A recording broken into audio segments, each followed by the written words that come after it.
But while things continue to fare poorly for Kiev and its NATO backers, an unlikely ally has emerged. ISIS to the rescue. Amid NATO's failures in Ukraine, America's terrorist mercenaries threaten war with Russia. This is by Tony Cartalucci, and it's up on Infowars.com. Threatening to liberate Chechnya and the Caucasus, ISIS would essentially be handing over regions of Russia to its Western and Persian Gulf sponsors. But instead of appearing to stand in solidarity with Russia against a now common enemy, the West instead has seized on the opportunity to instill fear. The Fortune 500-funded Carnegie Europe think tank recently published an op-ed titled, "Forget NATO, Russia's got bigger problems," and it contains some astounding admissions. NATO's agenda is expanding itself all along Russia's borders. The EU is now in direct competition with Russia over the future of the lands that are straddling the EU and Russia, and that its plans in Ukraine are in utter disarray. What could deter Putin is his own combustible southern flank and Islamic State, which Russia would be very unwise to ignore. It is these threats that are far, far more dangerous to Russia than NATO's limited intentions in Poland and the Baltic states.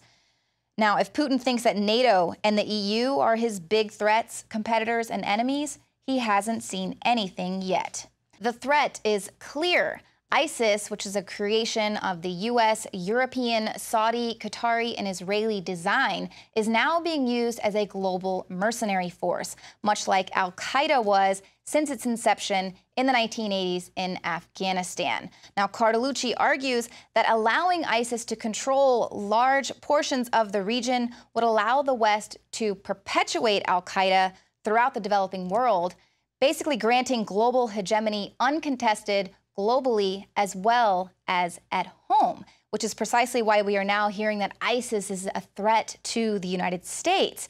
Rand Paul said that Obama basically turned Libya into a jihadist wonderland. Well, now a U.S. security team that was in Benghazi will speak out for the first time this evening. They are admitting to being given the stand-down orders. And they said a top CIA officer in Benghazi at the time gave them those stand-down orders. They say after a delay of nearly 30 minutes, the security team headed to the besieged consulate without orders. They also asked their CIA superiors to call for armed air support, which never came. Now, looking back, the security team said they believed that if they hadn't been delayed for nearly half an hour, or if the air support had come, things might have turned out differently. But of course, that was not part of the plan. No one was to ever discover that arms were being funneled out of Libya and into the hands of the rebels, which we now know as ISIS. So while propaganda has continued to portray ISIS as this mortal enemy of the West, it has failed to account for how this regional military force could pop up practically overnight and then challenge both the National Army of Iraq and the Syrian Arab Army without any significant state sponsorship. How do they have all this money? How do they have all of these weapons? The propaganda here is kind of falling loosely. But now the West is even using their mercenaries to threaten us here in America. But while the security personnel may have stood down in Benghazi, we have one Texas sheriff who says he's ready for ISIS and their supposed threat. This is Midland County Sheriff Gary Painter, and he says there are ISIS cells operating in Juarez. These people have said they're going to take over, they're going to strike, they're going to hit, and we are going to be ready. He said, if it happens, we're going to handle it. I can promise you that. Now, to put Americans at ease, the Secretary of Homeland Security released a statement saying the U.S. Department of Homeland Security and the FBI are unaware of any specific credible threat to the U.S.